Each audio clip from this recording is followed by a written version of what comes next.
I'm Catherine Arndt, the Chief of the VLGA Connect Studio. Welcome to today's episode, brought to you by the VLGA, your councillor support network and the national broadcaster on all things local government. Hello everyone, it is that time of the week where the panel gets together to discuss what's happening in the world of local government. It's TGU from VLGA Connect, sponsored by Hunt and Hunt Lawyers. Coming up today, the first Victorian council, we believe, to open briefing sessions to the public. The cost of asbestos cleanup across parks in Hobsons Bay has been revealed. A councillor wants a municipal monitor appointed to her own council. E-scooters are here to stay. What's the council involvement going to be in that? The latest on Liverpool's battle with the New South Wales State Government. And an interesting new governance model has been unveiled for a New South Wales council that's been under administration for 11 years and hopefully soon will be back in elected representation. All of that and more to discuss today with Tony Rownick from Hunt and Hunt Lawyers. Hello, Tony. Hi, Chris and Julie.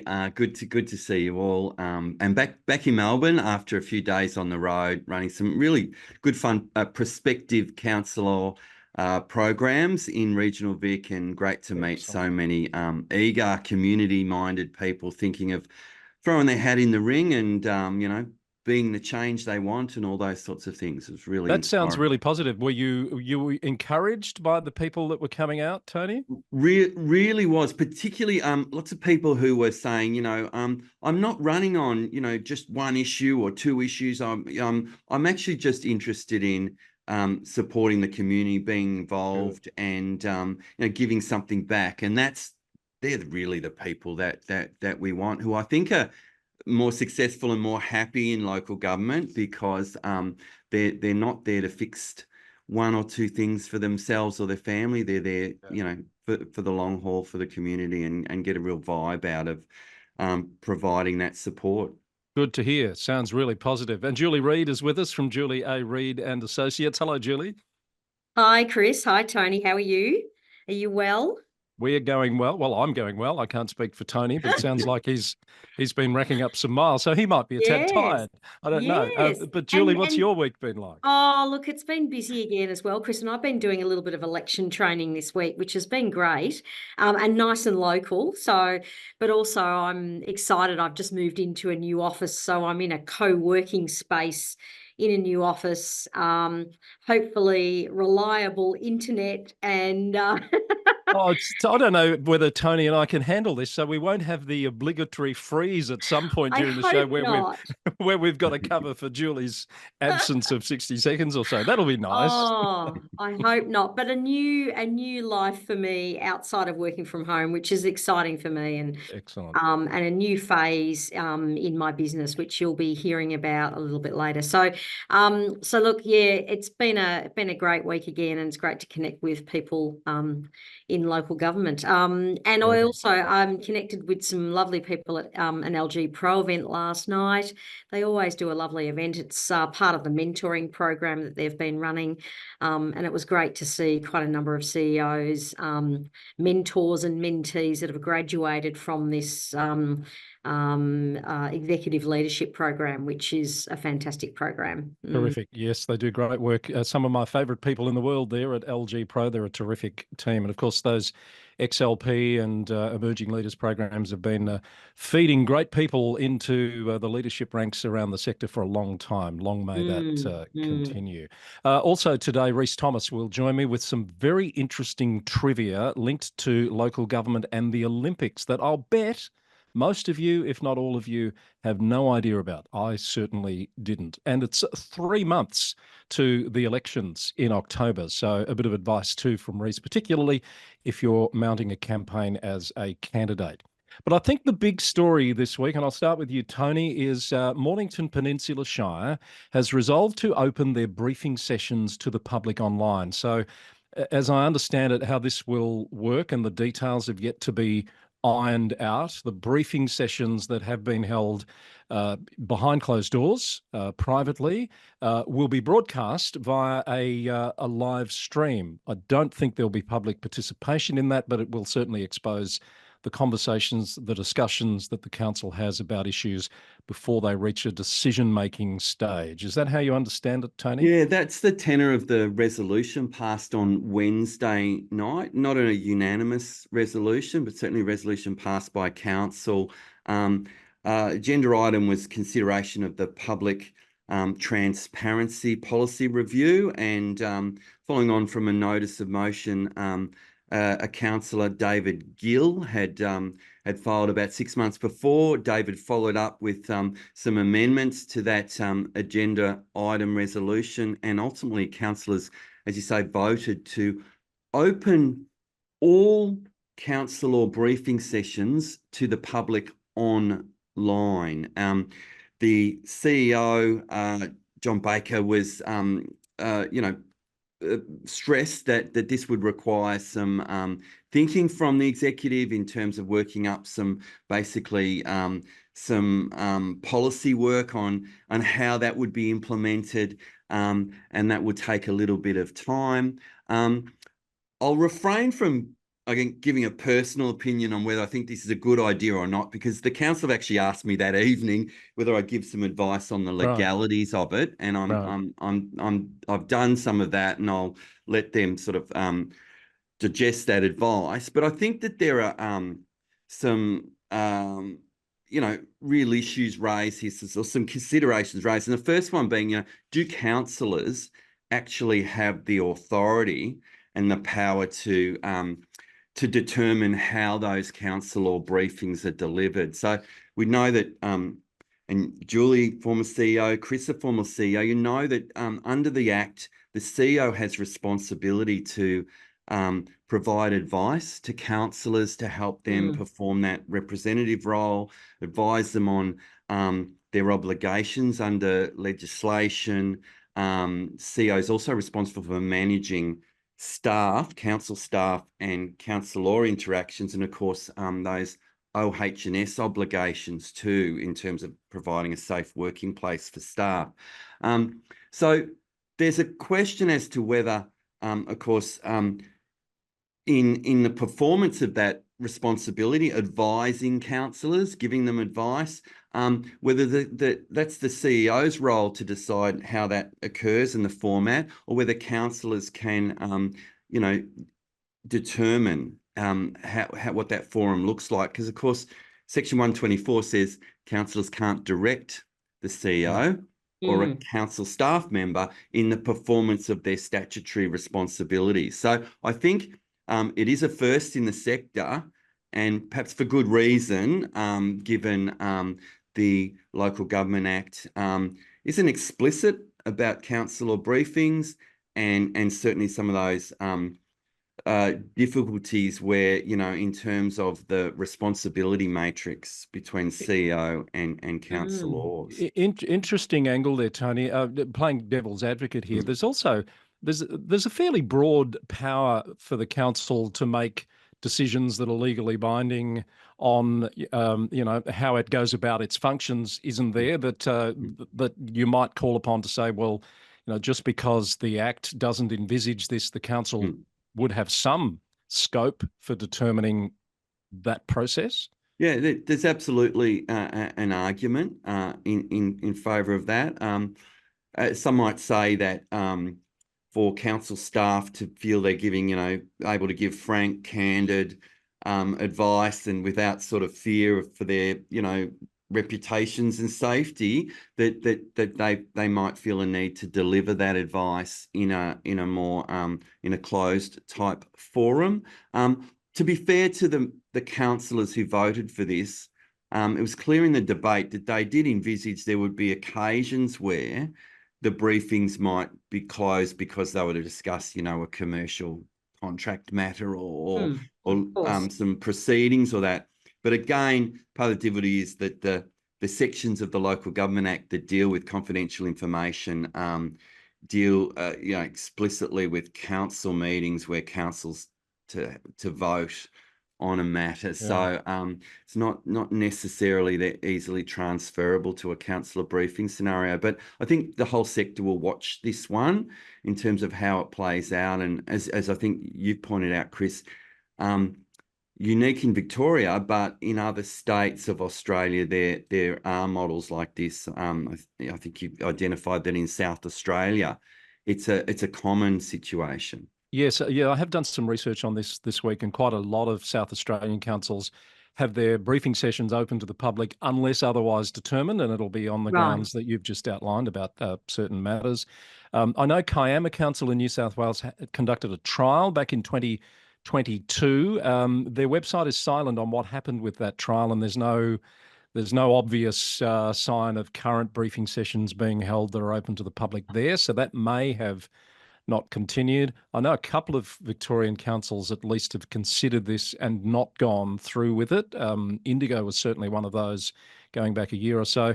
But Julie and Tony, we can also look to New Zealand here. I know different legislation, but the Ombudsman there last year released a pretty scathing report of the sector and of the work that he felt was being done behind closed doors and under a veil of secrecy, and basically said councils should open they call them workshops, the equivalent of our briefings, to the public. Some councils jumped on that pretty quickly. Some are still thinking that through, but it does seem like this is a bit of a wave that's coming, doesn't it, Julie? Yeah, it does, Chris. And, obviously with your examples that you've given, that suggests that, this is the new way. It suggests that there's an expectation of more transparency from communities around some of the discussions that are going on.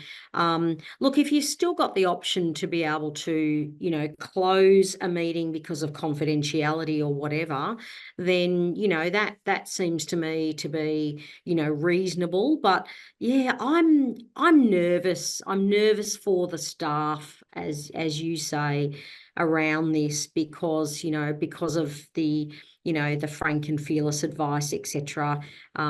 Issue that Tony mentioned, and how much are staff going to share. Now, with it being an open forum, it's going to be a very, very different, I think, approach. They'll be a little bit more cautious, I think, about what advice that they give in the public eye. So does it achieve what the council wants to achieve? Well, it might do because of transparency, but then there might be less information come forward. So I just don't know. It's a watching brief, this one, I think. Yeah, so there might be a more measured approach taken. That would be understandable. Yeah. A couple of things that have occurred to me here. When you have external parties coming in, and I think Mr. Baker pointed this out in the debate at Mornington Peninsula, obviously in terms of respect for those parties, they need to be aware that if they're coming along to address the council, that it's going to be in a public forum, for want of a better word. But also the other issue here is, will it drive some of the conversations that happen in a confidential sense now more underground? Will we have more caucusing of councillors to understand where they're sitting on issues before they get into a public forum? More conversations of those nature happening behind the scenes, do we think? I think it could do that. That's certainly, I agree. I think there will be more of that. We see some of this, in say the federal parliament, where they have these Senate estimate committee things, broadcasts, and it has become a little bit of a an opportunity for councillors to put difficult questions in front of an audience, and sort of can lead to an element of grandstanding at times, and we'd hope that won't be the case at a local government level. So yeah, I think it's something new. And, we don't really know until it's trialled in the Victorian environment. But whether it's something that councillors can dictate, I think remains to be seen. And there's not the clarity in the legislation that perhaps there might otherwise be. So it might be one of those situations where the legislation needs to catch up. As you say, it's not clear on some of these nuances, Tony, but I think there's a wave coming of more transparency. It's being driven from community up and through the new wave of councillors. And what I would hope to see is the bureaucracies being open to how that can work, rather than falling on barriers to why it shouldn't happen. And I think we're already seeing some of that around Yeah, I different think we jurisdictions. are. Yeah. And it happening in Mornington, I think there's a context to that. We remember the Harry Potter Yeah. event, and there was much of the controversy was, the council had allegedly, had these secret discussions with the organisers and cut a deal. And I think we're seeing some of the, some of the after effects of that playing in the minds of some of the Mornington Peninsula councillors to react to that sense of things happening behind closed doors, to kind of let's open the drapes and shine a light on everything now going forwards. So this is certainly going to be a talking point around the sector, as you say, Tony. The sector will be watching this very closely. I've reported on this on the Local Government News Roundup this weekend and via the website and LinkedIn. There's already been some commentary and sharing of that issue. I'm just looking for a comment that was made by Andy Asquith, who is a commentator on local government issues, particularly in New Zealand, has warmly welcomed this, embraced it as the new way forward. And what I'd like to see, perhaps as a result of today's episode, is more audience feedback on, is this the way it's going? How best for it to happen, if it's going to happen? And do we think more councils are going to follow suit anytime soon? Or are they just going to sit back and see how this goes before they dip their toe in the water? Well, one positive might be the conduct of councillors at briefings, because good point. councillors, let's face it, many people put on a different face when they feel there's a bit of public scrutiny, and might be somewhat different, perhaps even less courteous, less respectful in a more private forum. So there's, whatever your thoughts on this, there's certainly some potential positivities that could flow in that respect. That's a good point, Tony. I hadn't thought of it in the context of this, and it links to another story I've got on the list this week.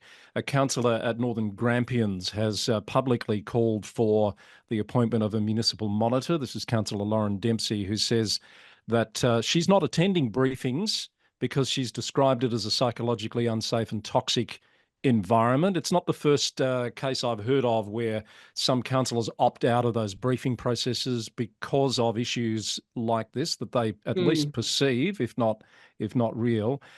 She's written to the minister. I'm not aware of a response from the minister. We know this government has been more open to appointing municipal monitors. There's 6 of them in place at the moment. Don't want to blow this up too much. It's one councillor's view. We haven't heard a counter view from the council at this point. But what do we think about a councillor going out and saying so publicly they want a monitor brought into their council?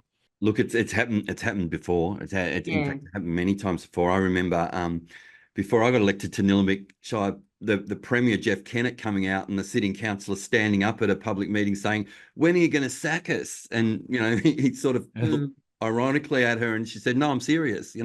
But it's look, I've worked with that council before. Look, it's disappointing when things come to this, where you think councillors seemingly unable to sort things out directly. But I think my recollection is, I think we saw councillors at Strathbogie calling for the minister to step in, and in fact the minister to dismiss some of them. So, or them in fact. So it's not unheard of that we hear calls like this from a councillor as a sort of a way to impact on a situation. Yeah, you don't always see it via something like LinkedIn. You certainly it happens behind the scenes, where the councillor will get in contact with the minister's office and talk to, potentially the minister's advisors.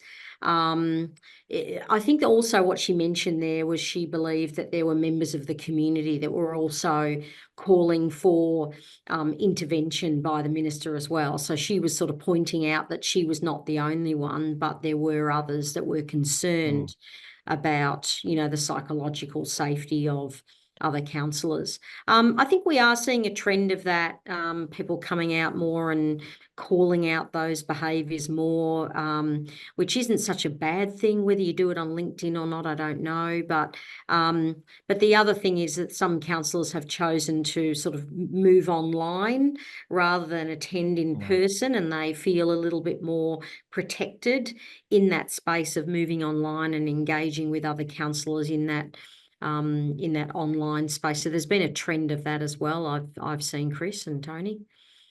Yeah, so look, it remains to be seen how seriously that request will be made with, as we said before, just 3 months to go until elections, and of course even less until caretaker period kicks in. All right, so that happened. Here's a story that made news in The Age out of Hobsons Bay.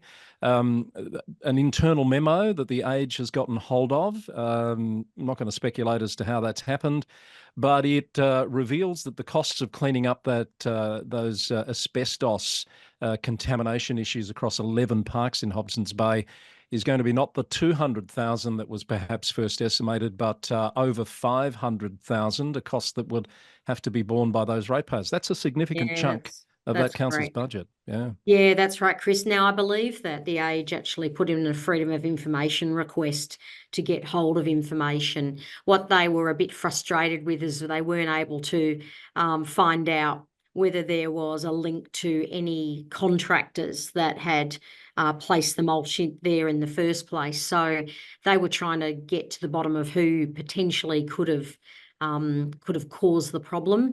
Hobsons Bay are still saying that it's most likely a result of illegal dumping, but we just don't know that at this stage. So yeah, significant increase in the amount. There was a bit of confusion around. They were sort of saying that that it was as a result of having to remove all of the mulch and replace it, whereas, and they were saying that was sort of recommended by the EPA, but the EPA have come out and said, well, no, we didn't direct the council to remove all the mulch, So they were sort of talking about that as opposed to doing picking, of the site to, get rid of obvious asbestos. But, obviously the council's decided to take a fairly, a safe route to make sure that there's no asbestos left at all. Which you can understand. Which you can understand from the point of view of the risk and of health and safety to the community. So interesting that The Age has picked up on that, and they have actually tried to find out, how much it's costing and who's responsible, but we don't really know who's responsible. The council have said that they'll pick up the cost of that for now, but if they do discover through their investigations of who's responsible, then they will seek costs against those parties. So party or parties, yeah. And the cleanup method recommended by EPA, as you say, Julie, they call it emu picking. And when you think about it, you see the way emus peck, that kind of wading through the mulch, presumably with something, appropriate safety gear on, finding the contamination and removing it. So pretty exhaustive process. So we probably understand why it would be so expensive. Yeah. Yeah, absolutely. A Hobsons Bay spokesperson said the final cost was not expected to be confirmed until the last site was remediated, and that's likely to be around mid next month. So it could be somewhat more than that $500,000 estimate at this point. We'll have to wait and see. All right. Knox City Council has traditionally been one of the bigger council-run kindergarten service provider for some time, but those times are changing. Tony, they've announced this week some new not-for-profit providers to take over those services. Yeah, it's great to see this one come to a happy conclusion. I've been working with Knox Council on this as their priority advisor on this procurement for 9 months, and follows a decision back in August of last year that council would no longer run these standalone sessional kindergarten services in council-owned buildings. And naturally, something of great interest to young families in the Knox area And so council's been through an exhaustive process of interview, evaluation of tenderers seeking to run kindergarten session services out of council buildings, and have the recommendation is to appoint 5 new providers. 2 of them are independent, as in like parent-run entities, and another 3 of these early year management sort of registered organisations. So a good mix, and I think sensitive issue handled well in the city of Knox. Well done. Times they are changing there. Let's go out into the regions for some councillor news this week. At Hepburnshire, the Deputy Mayor, Councillor Juliet Simpson, has resigned effective last Monday. Curly part of this, Councillor Simpson was also the Deputy Mayor, so the Deputy Mayoral office has been vacated as well. The council says because the election is so close, there will be no by-election to replace that candidate, that councillor. They've also confirmed they won't be electing at this stage a deputy mayor. So, the Brains Trust tells me, Tony, you might have a view on this, that the Local Government Act requires, when you have a deputy mayor, that you elect a deputy mayor if it becomes vacant within 1 month. One can only assume that the council intends to resolve not to have the deputy mayor position for the period of time that's left. Yeah, it is an interesting one and understandable decision by the council here, if they do go down that path, Chris and Julie, but certainly it's not compulsory to have deputy mayor position. Several councils across the state do not. But as you say, there are those provisions in the Act about replacing when an existing position becomes vacant. Yeah, good luck to Juliet, sorry, representing, I think, Holcombe Ward. We like Glen Lyon around that part in the northern part of Hepburnshire. The reason for the resignation just given as personal reasons, so we wish her all the best. Bass Coast Mayor Claire Leserve has announced that she's stepping down at the election, and after 12 years in council, she's certainly done her part. So congratulations on that, and all the best to Claire for her future as she retires from local government. Yes, and interesting, Chris. She's taking on a role where it's a sort of a mentoring position to support women in politics as part of the National Australian Local Government Women's Association. So amazing that she's going to now dedicate her time to mentoring other women to come into local government. And we need more of that, Chris. We need more support to encourage women to run for local government. So good on her for taking on this new role. We wish her well in that, and hope she has great success in mentoring other women. We certainly do. I know you've got a strong connection to Kingston, Julie, and we spoke about Steve Stakos a few weeks ago when he announced he was stepping aside. That also meant a vacancy on the MAV board for the Metropolitan South representative, and a by-election's been held there, one candidate, and again from Kingston, it's Hardy Saab who's stepping up to the MAV board. That's right. Yeah. And look, I'm not surprised. Hardy's really enthusiastic and really keen to make a difference. And, what a great appointment. Hardy will do a great job. He has worked really closely with ex-councillor Stakos over a number of years now. Probably learnt a lot from Councillor Stakos. But yeah, no, look, great appointment, and he'll do a great job, no doubt. So we wish him well on the MAV board. The never-ending trial of e-scooters in Victoria. Yeah. It was in some selected metro areas. It was in some regional areas like Ballarat, I think. The government has now said they're here to stay, and they'll be allowed to operate around the state. In the announcement, it does say that e-scooter hire operators will have to apply to councils. Little birdie in my ear is saying, is that cost shifting? Tony, your view? Well, it depends what the what council can recover in terms of cost. There, I guess we might see some e-scooter parking, and council might recover some revenue there as well. But put your hand up if you've been almost run over by an e-scooter on a footpath. And I read that story, Chris and Julie, and said, the state government next year will introduce, stricter sanctions for things like, not wearing a helmet, not riding on the footpath, or riding on the footpath, which of course is illegal. I was interested to read that apparently there's a maximum speed limit for e-scooters, Yeah. 20 k's an hour, and let me tell you, like I'm sure all of you, I've seen them going at Oh least boy, double that down some of them William are Street. supercharged. Oh yeah.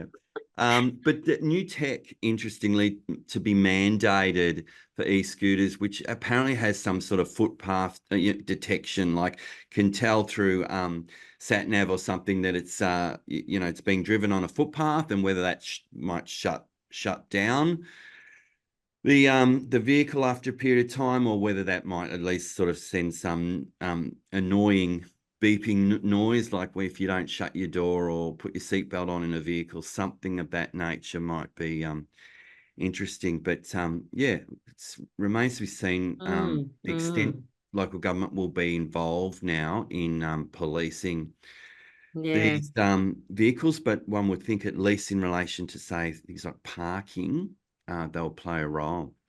And it's interesting, isn't it? Because you actually do see a lot of underage children riding around in these scooters, and you see the double up. You'll see two underage children on a scooter with no helmets or whatever. But and the question is, do you need motorbike helmets, or do you need normal bike helmets and things like that for safety? It's interesting. But put your hand up if you've ridden an electric scooter, guys. Yes, I have too. No, well, I think you have to experience it at some stage, Chris, to just know, how, 20 kilometres an hour on an e-scooter feels quite fast. But, you see some of them going at 40, 50 kilometres an hour, and you just think, wow, No, I can't say I've had the pleasure. Just on this topic, other states are probably a little bit ahead. There's been e-scooters in place for some time in other cities, particularly. And just this week on the Sunshine Coast, the council there has agreed on a motion it wants to take to the LGAQ conference later this year, calling on the government to implement mandatory limiters on e-transport, such as e-scooters. So they want the speed control to be implemented. They're pointing to a pretty scary number of cases where users have been injured. 3,305 hospital presentations in Queensland in a 4-year period, according to the RACQ. So more controls being looked for in other jurisdictions on the use of e-scooters. So a lot of that's obviously informing the government's approach here, as you mentioned, Tony, those changes that they're talking about implementing to the legislation. Okay, quick follow-up from last week. We were talking about the Paris mayor's dip in the Seine. You raised that one, Tony. I missed this story, but it's been pointed out to me that here in Melbourne, the mayor of Yarra has also taken a dip in the river in part of signing on to the Swimmable Cities Charter, which the city of Yarra is the first to do. So, not just an international event. Yeah, good on Edward Crossland, the mayor there at Yarra, and I saw the photo actually with a seemingly a big compliment of council staff as well. Made the dip into the Yarra to kind of commemorate being the first Australian city to sign on to that international charter. Things like the right to swim, promoting an urban swimming culture, etc. I think I said I had a dream last week, and it's come true. Maybe it was true already that a mayor was jumping in the lower reaches of the Yarra, at least, because we've lots of people swim up in Warrandyte and Eltham, Laughing Waters around there. Your Manningham, Nillumbik, but I think it's a great initiative, and as I said last week, I think we'd all love to see the Yarra in a state where people felt very comfortable taking a dip. So I'd like to say it was prompted by our discussion on TGU, but it actually predated it, Tony. And apparently it's been in the lead up to the Olympics that this Swimmable Cities movement has set up these common principles, which have been adopted in 30 cities and 16 countries around the world, Australia, Europe, and the UK included. So good to see. Yeah, great. All right, we're going to take a pause and bring in our regular segment with Rhys Thomas in the VLGA studio. And we'll be back to talk about particularly what's happening in Liverpool City Council in Sydney. More developments there in a big story this week. Back with the panel shortly. Always a pleasure to have Rhys Thomas joining us from the VLGA studio. Really interesting bits of information to share with us this week. Rhys, how are you? I'm well, Chris. How are you? Very well, thank you. Must talk about the title you've given the segment this week: Citius, Altius, Fortius, Retius. I feel an Olympic theme coming on. Well, you did spot it there, yes, because I am going to talk about well-being and safety on the election campaign trail today, but I couldn't let the Olympics pass without mentioning an obscure piece of trivia that governance and local government people will enjoy. Well, I'm learning so much from your segments. I had no idea about this. Tell me about the only council ever to win an Olympic medal. Well, Liverpool Council in New South Wales hasn't covered itself in glory this week. No, it But has. Liverpool Council in the UK, over 100 years ago, did cover itself in glory when it became the only council to win an Olympic medal, and it was a gold medal at that. So Wow. let me explain. This dates back to the establishment of the IOC back in the the late 1800s. And there was a thought that the Olympics should be about more than just sport. It should actually cover a whole lot of things. And in 1912, events were introduced in architecture, literature, painting, sculpture, and music. Wow. And so in 1932, at the Los Angeles Olympics, the city of Liverpool stood up for local government everywhere when it won the gold medal in the then Olympic event of town planning. I don't know if you knew that town planning was an Olympic event. This is fantastic. It absolutely was. So they designed and built a sports and recreation centre, and it was a really good one, apparently, and good enough to win a gold medal. So well done, Liverpool. Oh, what a shame town planning is no longer in the Olympics. Well, I did wonder, and that's why I threw the motto in the segment title: how would Citius, Altius, Fortius be applied to town planning? And I came up with maybe faster decisions, higher densities, and stronger communities. Oh, I like that. That's very good. You've got too much time on your hands. I probably do. And if you do have time on your hands and you're a governance wonk, then I can highly recommend a book about the Olympics. Okay. I've got it here. It's called The New Lord of the Rings. And it's a great read about bribery, corruption, and relationships between the IOC and the highest levels of government. Even the IOC's attempt to win a Nobel Peace Prize is in there. Worth a read. With all appropriate apologies to Tolkien, no doubt. All right. Elections getting much closer. You want to talk about well-being on the election trail today? It's 3 months to election day today. So we're in the final countdown. And I've been doing sessions with prospective candidates across Victoria. And one of the things we talk about is personal safety and well-being. And it's really because election campaigning is by its very nature political, and politics can be a bit ugly and a bit messy and a bit of a shock to people, particularly people from a community background. And as you know, it's been a common thread across across local government over the last at least 12 months, but beyond, about this rising sort of incivility in local government, and that spills into election campaigns. So we've got a bit of advice for people. And I suppose it's just, I'll run through a list of dot points because they're pretty sort of clear things. Is allocate personal time and protect it ferociously throughout the campaign. It's okay to take breaks because campaigns can be pretty grueling. And Joe Biden, I think, has taught us that this week. Yes. Get a team of supporters, people that can be there for you when things get difficult. It might be just a confidant or somebody to provide some practical assistance. Get them on board. Be aware of the impact of social media. Don't fall into the trap of doom scrolling and trying to respond to every comment that's made on your social media feed, and perhaps even appoint someone to help you there. Yeah. Set the campaign up into sort of bite-sized chunks and have milestones and celebrate the completion of the first month, the second one, the final week, and so on, and celebrate those achievements. Focus on your self-care, like during the campaign. Don't, as I said, take a break. Maybe curl up in front of the fire and listen to your favorite governance-themed podcast. That would be a great thing to do, but just find a way to take a break from it. And above all else, focus on why you ran in the first place. Focus on those core values, because there will be times in any election campaign when you question whether or not it's really worth it. Remind yourself why you're putting your name forward and what contribution you're planning to make to the community. And that will recenter you and give you a bit more energy to just keep moving forward.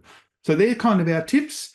And there's a whole lot of other things, but really the secret is to be aware that election campaigning can be difficult. It's very rewarding. The role of councillor is very rewarding, but it's not always easy. Good advice there. And on the podcast front, if you haven't discovered the Local Government News Roundup, there's 367 episodes in the library that you can catch up on, and you'll know everything that's happened over the past few years in the sector. And it's not a bad listen, that podcast, Chris. I can highly recommend it to anyone. Excellent. Thank you. Look, as you're saying that, I'm also mindful that it's some of the current crop of both councillors and people who ran in the last election campaign are going to find it very different this time if it was their first, because last one was under COVID conditions. This time it's back to, a new normal, isn't it? Yeah, that's right. And we don't yet know whether or not the shift to online campaigning that largely characterised the 2020 elections, we don't really know whether that's here to stay or whether we'll see people back out knocking on doors again this time around. Yeah, absolutely. A related subject, voters' roll privacy. This is one I think that a lot of people aren't truly aware of how it works. Yeah, and look, there's a message here, not just for candidates and councillors, but also for council staff, particularly council staff who live in the municipality that they work in. And it's to do with the privacy of the voters' roll, because I think most of us would assume that the voters' roll, which contains our name and home address, is some sort of super secret private database that no one can get access to. Now, it's true that it's held by the Electoral Commission and treated obviously in accordance with the privacy legislation, and they're pretty serious about that. But there's a balancing need for integrity of the election and transparency over the election that means that actually for a period from about mid-September through until 1 month after election day, the electoral roll is open for public inspection. Any person can go and inspect the electoral roll. So that includes someone's name and their home address. So that's something that everyone should be aware of, because essentially that becomes public information for that period. And in fact, copies of the electoral roll can be provided to candidates if they request it and for use in their election campaign. So if you've ever gotten direct mail from a candidate for an election at any level of government, that's probably the source of that address that they used. So you talk about the name and the address being available. There's this silent elector provision, isn't there, that I know some people take advantage of, but perhaps not widely known? That's right. So that's, as I said, the name and address is available. There is something you can do about it. So if you're a state enrolled voter, the Electoral Act explains how to do it. And if you're a council enrolled voter, it's in the Local Government Act. But in both cases, the steps are the same. You need to, if you're of the view that having your address on the electoral roll poses a safety risk for you, then you need to complete a form where you describe what that risk is, and then you have to make a statutory declaration to that effect and send it to either it's the Australian Electoral Commission that does silent voters for the state roll, or to the council if you're a council enrolled voter. So you really should be aware that that's a process that's available to you, but it does need to happen before the 7th of August when the voting roll closes. And that's only a week and a bit away now. So if you want to become a silent elector, then you absolutely should do that, because you've got to get the statutory declaration. So you've got to go to a chemist or a police station or somewhere for that. So get onto that and make yourself a silent elector, because otherwise your name and residential address can be made available to the public. And in this day and age, you can understand why some people would be concerned about that. I noticed the VEC and some councils have joined in promoting the fact that the close of rolls is coming up pretty quickly. I think you said the 7th of August, so it's almost upon us.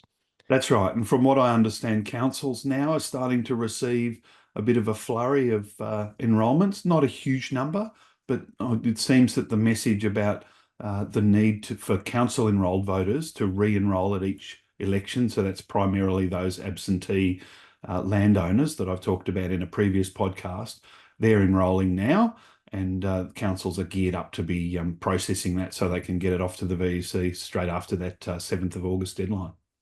And we should say none of this applies to you if you live in Moirashire, because you're not going to election this year. That's right.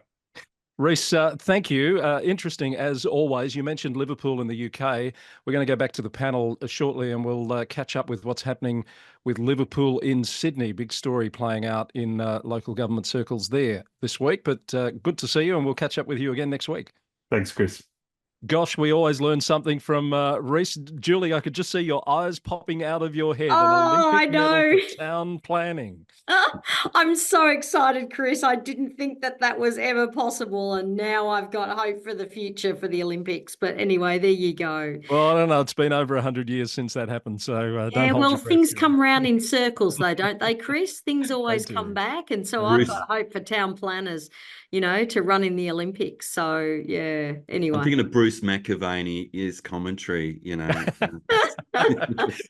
Commenting on Here the town comes the planning city of Port Phillip. Yeah.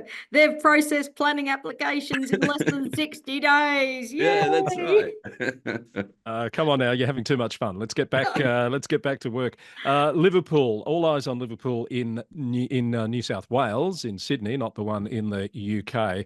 We have reported on this that an interim report came out into issues of concern to the government within Liverpool Council. That report led to the minister announcing a public inquiry, a potential suspension of the council, and a deferral of the council elections. Now, Liverpool Council had until this Thursday to respond. They've been given an extension now through to 5 p.m.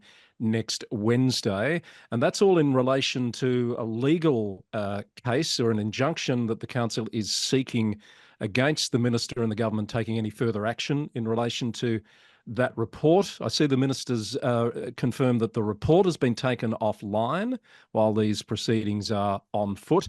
Now, Tony, you're the legal eagle here, but the headline here is the council's claiming bias of a couple of potential different types on the part of the minister and bureaucrats, that natural justice has not been afforded in the findings of that interim report. They're seeking an injunction against any further action as a result of that report. Yeah, so that's certainly the claim being put by the councillors and expressed by the mayor very publicly. I don't know, whether that's a justified claim or not. It may well be. Certainly, as you say, the Minns government have reacted by at least taking the interim report or the report down from public viewing for the time being. But it wouldn't be the first time, I think, that reports have been released sometimes where there hasn't been natural justice afforded, and I've been through processes where I've felt that myself, and it's only reasonable that people have an opportunity to know the allegations against them and to speak to those allegations before there's a finding that that they've acted inappropriately. I think probably the sad thing here about a case like this is that the ratepayers pay twice, because the ratepayers of Liverpool are contributing to the cost of the council's application here, no doubt very expensive for an injunction in the Supreme Court. And, they're paying through their state government taxes, the GST that goes to the state government. They're paying for the Minns government's defence, aren't they, as well? So this won't be a cheap process, and let's hope it plays out quickly rather than being very drawn out, because with elections coming up, it's clearly going to have an influence on the outcome there in September. Yes. So the initial estimate's $150,000, but potentially more, and certainly more if the case is unsuccessful. The Mayor, Ned Manoon, counters that by saying, well, it's an $800,000 plus impost on the ratepayers to defer the elections. You take those numbers at face value. He gave a press conference after the council determined it would take the action this week. Interesting, 3 councillors dissented on that decision and put out their own statement as to why they felt they shouldn't be taking the legal action and why the inquiry should run its course. And as far as the latest, as I understand it, is concerned, there was a hearing that commenced yesterday in the Land and Environment Court, which was adjourned to later today, Friday, as we record this. I'm not sure how quickly this is going to move, but we'll certainly be keeping an eye on it. All right, that's the Liverpool story. Another one out of New South Wales that caught my eye here this week, Tony and Julie, is Central Darling Shire, which has been under administration since 2013, so 11 years without elected councillors. The government has unveiled a new governance model as a way of bringing that shire back to democracy, if you like. It means a deferral of elections. They won't occur in September as was thought. They'll be sometime next year, likely the first half of the year. And they're going to do this hybrid model that was floated in New Zealand at Tauranga, which just went back to elected reps and was rejected by that government. Under this model, there'd be 3 government-appointed councillors and 3 elected community representative councillors. Do we think this is a good approach? Tony, you're pulling faces. Yeah, it's sounding a lot like, the old sort of upper house in the state parliament, almost, we had sort of less democracy for some representative officials than others. Like House of Lords and House of Commons. Yeah. I thought we'd move away from some of those things. Look, I understand the logic here. Clearly, look, 11 years without councillors. I'm not familiar with the reasons for the original decision to, remove councillors, but clearly it's the old financial and governance concerns. Okay. Yeah. And so, and 11 years is a long time for the community to that local community to sort of understand how council works, understand how elections work, that sort of thing. I'd be more in favour of a municipal monitoring arrangement with elected officials. I think that's the way I'd prefer it done in a, say, a Victorian context, if that occurs. Yeah, it's interesting too, Chris, that the New South Wales government have actually provided $477,000 in a grant to transition to the new model.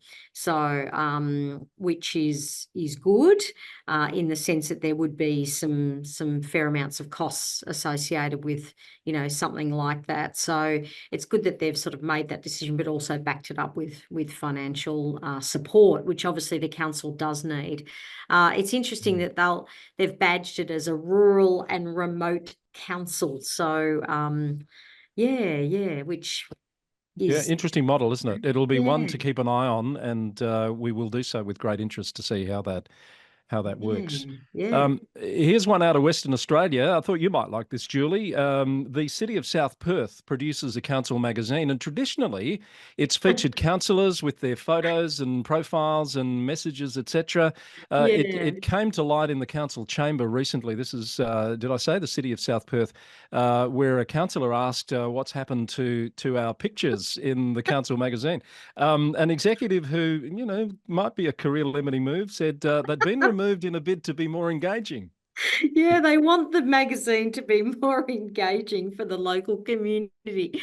I don't know whether I'd be putting it in that way to the council. No, I wouldn't. I certainly wouldn't. Like you said, maybe a career-limiting move, you're probably only going to get their noses out of joint, Well, of course we're engaging, the councillors will say, because they obviously have their photos in there and they probably talk about things that they have been doing locally. So, yes, no, they want it to not have the councillors' mugshots. They want it to, be more exciting to the community. They want it to be more focused on local events and news from the city. So I don't know how long that's going to last for, Chris. I suspect that the councillors may take control of that and that might come back. may well. Tony, any thoughts? Look, I think I see the logic, but I think for the CEO's move here, but I do think councils really, we're always talking about it being the level of government that is most tangible, connected to the local community, and how you can, pick up the phone and talk to your local councillor, go in and meet them, and that's not easy to do with your state and federal parliamentarians. So I actually think that showing the faces, and perhaps maybe we just need to show a bit more personality, councillors. You know, the photograph of all of you lined up in your suits and best clothes, you know, stiff and rigid outside the town hall might not be necessarily the right look, and maybe it's you know, you in you know, you wearing and perhaps giving photos showing a sense of what your interests are and what you do might be more tangible for the community. And we'll take that as a about the general comment, Tony, not a particular comment about the councillors of the city. No, of South that's Perth. right. No, I don't know them at all, but I'd love to see someone like holding a tennis racket, or you know, I'm into or reading at an books, event, that sort of locally, thing. or you know, or talking about something exciting that's happening locally. Who knows? But anyway, look, it's yeah. Look, I don't know of any council that has moved in that direction in Victoria, Chris, that's tried to remove the ward councillor, you know, reports and their I photos. definitely do, and definitely Oh, believe you do? I don't. It's happened. It's certainly been attempted to happen over the years, for sure. Okay, Yeah. that's interesting. All right, well, watch out for that one, councils. Yeah. So today, so far, this is the value of TGU. We've given some free governance advice. I think that was for Hepburnshire about the deputy mayor position. We're giving some free communications advice there to anyone who wants it. What about a bit of free financial management advice? I reckon it's pretty simple. This one in the UK, Bristol City Council lost track of nearly £2 million in petty cash due to poor oversight. That's now my first thought was that's a lot of money in petty cash. That is a lot, but they were in small payments, I think, Chris, from what I could read. Hence the petty. Yes, that's right. So small payments of up to £500 without anyone checking what they were for. And this was an investigation that uncovered this.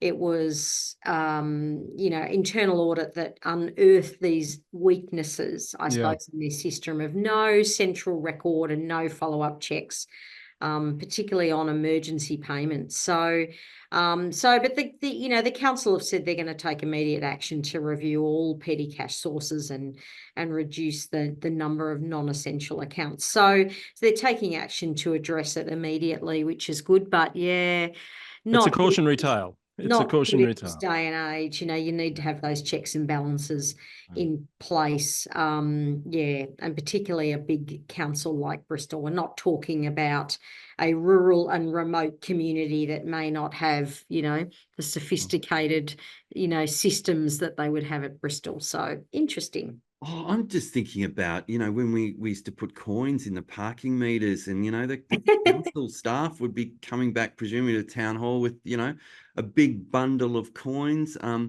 don't know, you know, whether that, you know, it may not be corruption here. This money may be sitting in a filing cabinet somewhere, or in an obscure drawer somewhere at a council. It's quite possible it's a stuff. Well, they have said that there's no indication of any fraud. It's just poor process. Yeah, that's right. Wow. All right. So as I say, a cautionary tale. One final note now, Tony, your colleague Nick, when he was admirably filling your shoes, alerted us to the story of the first black mayor of an Alabama town, the town of Newbern, who after many, many months had been unable to actually take office. He was being prevented from taking up the role after being duly elected. I'm happy to report that he is returning to the job, is being recognised as the mayor under a lawsuit settlement, which has brought to a close this long-running dispute over control of the town government. A US district judge this week has approved the agreement, which opens the way for Patrick Braxton to take over as the town's first black mayor, and for the possible seating, according to a news report from Newsday, of the town's first majority black town council. In the council area, I think we discovered last time, is predominantly black. not a happy tale, but all's well that ends well. It Yeah. would seem, and you know, some seismic things occurring in the USA as we speak, and Yeah. potentially once again potentially the first female president, depending on the outcome of the election, and Yeah. Who knows? who knows? So yeah, lots Mm. occurring in that country in politics at the moment. Yes, So, and I've just realised, Chris, I'm going to be in the US in September, so it's going to be interesting to see and whether there's any evidence of, you know, campaigning and. Oh, I'm sure there will be. I'm sure it's going to be big. I'm going to be watching it with, you know, with lots of interest. So, particularly now that there's a woman in the race. Yeah. So, Tony, if you could pass that news on to Nick, I'm sure he's I been will. tossing and turning at night, worrying about what's happening there I in will. New Bern, in Alabama. That's all I have on my list. Anything that either of you would like to add before we wrap up? No, No? it's just No? where I think what I'm hearing is we're definitely in election mode now, Chris, across local government. And all the staff working really hard and making sure that all the checks and balances are in place, ready for, you know, caretaker period and post-election, you know, looking at getting the new council ready in terms of training, etc. So we're obviously really keen to see what the government agree on in terms of mandatory training. So it'll be interesting as to when that's going to, the detail that's going to come out, because obviously councils are screaming for that information to understand what it is that needs to be done. Yeah. So within a short period of time. Are we going to have anything to talk about in 6 weeks' time or so? Or is it going to be really quiet? I'm sure we will. It might the focus might be more sort of international and interstate, maybe, Chris, do you think? I don't know. Oh, could be. And I'm sure there'll be some election-related, campaign-related stuff that'll pop up. I predict, Tony, that we'll be talking at least once or twice about election signage. Oh, Oh, yes. yes. Oh, yes.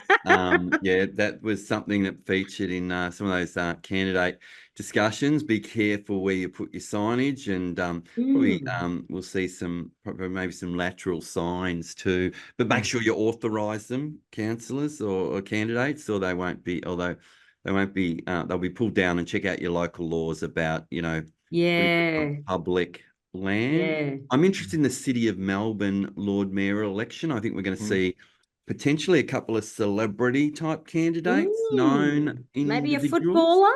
Maybe a footballer. Yes, yeah, maybe a footballer from the greatest team in the world ever to play. That doesn't narrow it down for me, Tony. Who are you talking about? That's right. Yes, I know that footballer quite well, but yeah, it could be quite an interesting field of Lord Mayoral candidates, it would seem. At least a few putting a toe in the water at the moment. Okay, can't wait to hear more about that one. All right, race is on. So, what are we doing for the Olympics this weekend, everyone? Well, I've already started watching. The Rugby Sevens started on Wednesday night, so my contracted sleep patterns have already commenced. Yeah, I mean, the Matildas, the Tillies didn't do too well as we go to air this morning. They lost 3-0 to Germany last night, so should get over. I think it's Zambia or some one of the African nations they play next, but then they've got to get over the USA now, or I don't think they'll get through. So yeah. Tough call now for a tough couple of games. So I think maybe we need to launch a spin-off TGU Olympics podcast, and you up for a daily commentary on the Olympics, or is that not a good idea? Oh, I don't know. No, I don't think it's a good idea either. All right, I'm gonna stop it. Only if it involves local government, Chris. Well, if there was a town planning category, absolutely. That's right. All right. I am going to stop it right there. Draw a line under this, and let you all go. And we'll come back and talk more rubbish and local government news next week on TGU. Thank you, Tony. Thank you, Julie. Thank you to Hunt & Hunt Lawyers, our sponsors. Thank you to the team at the VLGA and Rhys Thomas. And we'll be back with more VLGA Connect very soon. Bye for now.